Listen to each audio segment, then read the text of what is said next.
Welcome to part two of Integrity Matters by Turnitin. We continue our conversation looking at collaborative learning and the changing landscape of learning and teaching with Dr. Preman Rajalingam. But we know that most times assessments are done and in the paper-based format with the Mm. invigilation and all of that. Have there been any challenges with the move to the hybrid or online mode of learning? Um, One of the big challenges we have is that I think faculty don't trust the students, right? And they don't trust the students to be honest, right? And I think that comes about because of a certain approach which many of us have been taking towards assessment. Our assessment has been very much uh, low-level recall type assessments, right? Which were done in a very controlled environment. And if I were to be critical about them, I would say they were very inauthentic assessments which exist in a university and nowhere else, or in a school and Mhm, nowhere else, right? mhm, And hence, if you were to continue this assessment in an online space, suddenly the assessment paradigm gets very challenged. And mhm. principally because, oh no, all they have to do to circumvent the assessment is look it up, right? Uh, and I think those kinds of assessments definitely have been a challenge, and a lot of our conversations are it's almost an escalation of arms, right? What can we do to make sure that the students don't look it up? Can we lock down their browser? Can we do this? Can we monitor them? And I personally think there's a limit to how much you can do there, right? And I think that it needs us to, or it has forced us to reflect on which are the assessments which didn't have these problems. Because, university has lots of different kinds of assessments. The assessments which didn't have these problems were assessments which, from the start, were authentic, were higher Mm, order, right? Um, you may still say, I could hire a ghostwriter to write my essay, but you could have done that anyway, right? mm, If the bar to cheat was that high, right?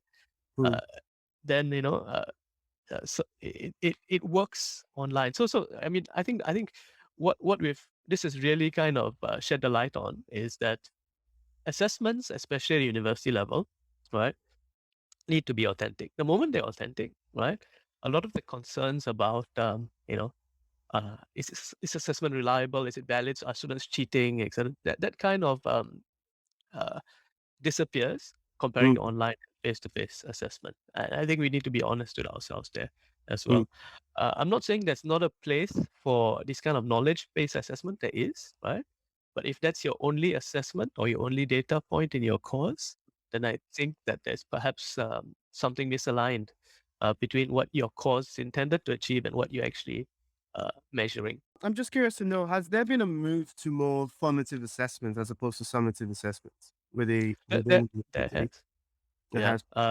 there has. I mean, definitely, some of this during the COVID period was done, top down by the university. The university had said, Mhm, we had a very short time to move many of the assessments, especially the final assessments, which were a big component of the GPA, That's the sixth one. into more authentic assessments. So, uh, for the short term, what we had was a lot of uh, a push to have more kind of formative, not even formative, more continuous assessments first, right? Mm, Continuous assessments which are summative. And later on, because of this, more, students wanted more feedback as well. And then you say, okay, together with this, you need to give more formative assessments too. So mm, two things happen. Yeah, there's definitely been more continuous assessments, summative continuous assessments in terms of just rather just end of semester or end of term assessments. And together with that, the expectation is students want feedback, right? yeah. They want feedback on how they're doing. They want to prepare for this assessment. So that's driven a lot more formative assessment. Of course, going back to something I spoke about a little bit earlier, if you were to adopt a collaborative learning paradigm like team-based learning, the Mhm. formative assessments are built into the teaching method. Just by doing the quiz individually, you get feedback. Doing it as a team, it may not count towards the grade, but at least week to week, right? Mm, How you're doing. You get that source of feedback, and you get that opportunity to clarify doubts, right? mm. Immediately in the teaching. Yeah. You sort of alluded to my next question, but I'm gonna hope that you expand on this more. what are some best practices or some lessons you've learned in terms of designing and administering these formative assessments? Okay, so there's a Goldilocks zone, if you don't mind me saying, of formative Love assessment. a good analog. Yeah. Yeah, we did a.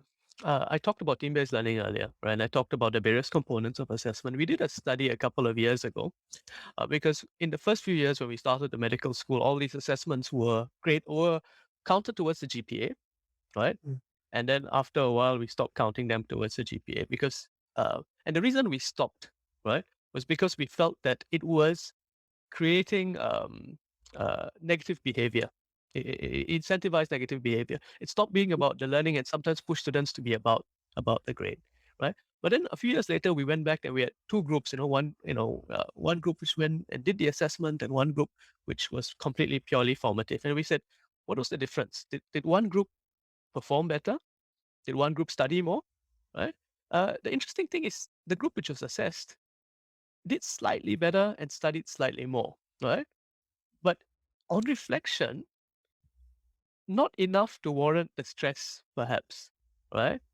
Of the overall environment. And then there's other evidence from elsewhere as well. If you make it, our grade was only 15%. If you push that up to, let's say, 60 or 70%, then you get all kinds of other uh, antisocial behavior, if you will, in the students. And mm, again, it perhaps leads to worse outcomes. So back to the idea of um, assessment, both individual and group assessment, right? Both components need to be assessed. That's what I'm convinced by. mhm, That assessment definitely needs to have feedback. It needs to be formative, right? mhm, Whether you want it to grade or not, the summative component, that's a tricky question. I would say grade it just enough to count, right? Grade it so it is some, something cheap is better than something free. That's the way I look at it. If you give away mm, completely free, sometimes you may not get the outcomes that you want. But if you charge too much for it, or then it changes the behavior wrongly. Again, very contextual. You need to know your students, right? You need to know what motivates mm, them, right?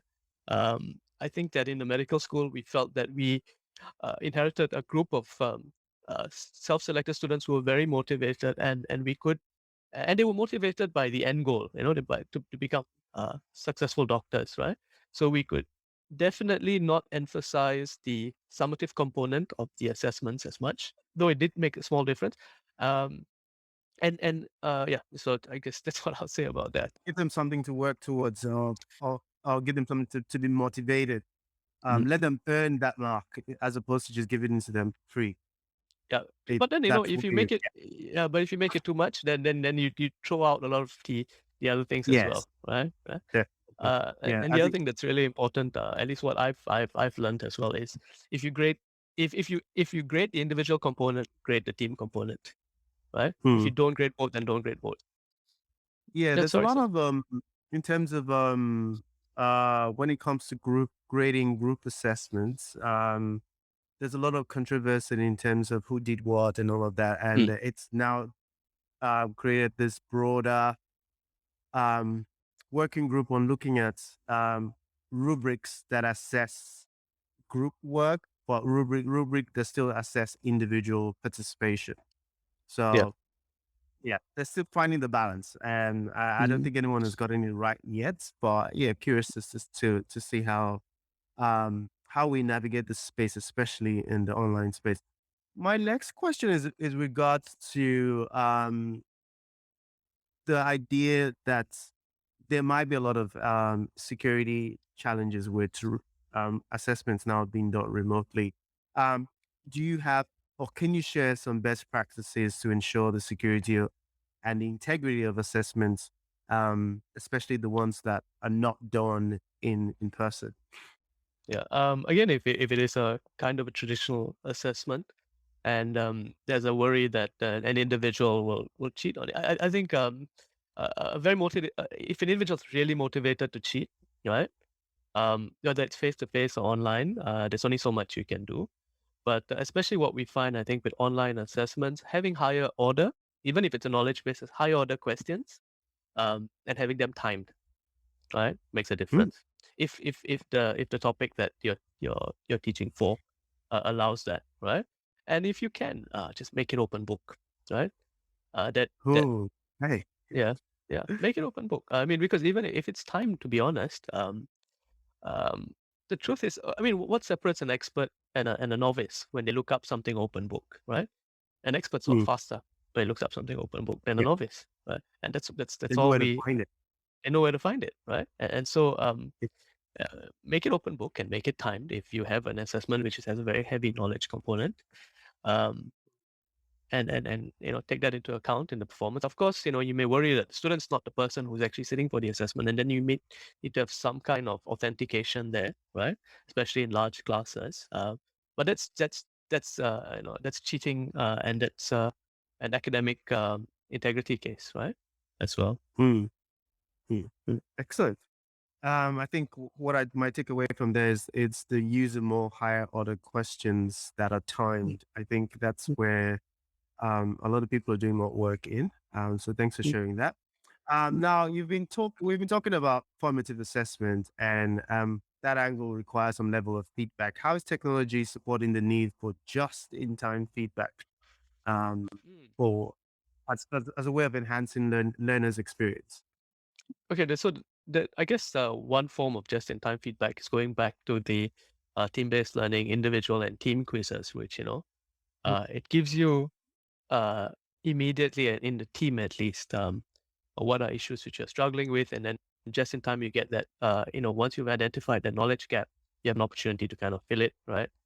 Before you go on to actually apply it later. So that's a kind of standard way it's been done. I think that with the technologies on the horizon, right, with these adaptive type of learning solutions, right, uh, which can be done almost asynchronously, which I haven't seen actually any good application yet. I mean, I think the potential is there, mm, right? That using adaptive learning powered by AI, perhaps, right? We throw mm, AI at everything nowadays, right?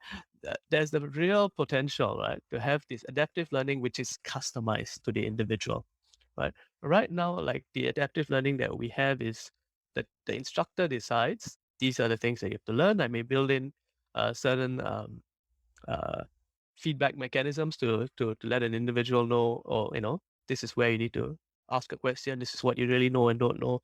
This is where you need to study a little bit more, right? Um, and that's where the just-in-time aspect comes in, right? Um, but I think there's potential to make it more individualized with the mm. technology. Excellent. I will be taking that under advisement because that's an area we could look into. But I mean, just to we've talked about it a lot. I'm sure you have as well. But have Mhm. you seen a good example of that?